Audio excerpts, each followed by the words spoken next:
What if Caitlin Clark was never supposed to succeed? Not because she couldn't hoop, but because the system needed her to fail. Because on June 27th, Sue Bird broke the 16. And what she said might have just exposed the WNBA's biggest secret, a plot to contain Caitlin Clark's rise before it becomes unstoppable.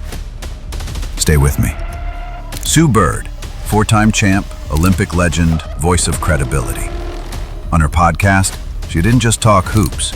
And Sue Bird. She named names, pulled receipts, internal memos from WNBA PR, telling broadcasters to downplay Clark, telling them to balance coverage to avoid rookie hype.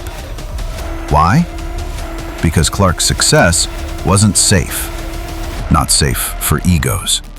Not safe for power. Definitely not safe for the status quo. Then came the whistle. Caitlin slaps the backboard in frustration. Technical. Diana Taurasi screams, throws gear across the court. Nothing. Coincidence? Referees confirmed it. Leaked memos called for heightened enforcement on rookies. And Clark, she wasn't just a rookie, she was a revolution in motion. So here's the real question.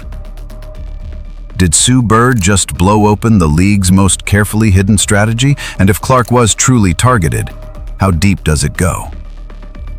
Video has addressive from even with Sue Bird back. She boosted ratings, doubled attendance, made the league richer than ever.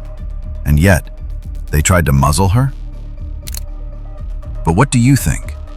Has Caitlin already proven she belongs, no matter who tries to stop her?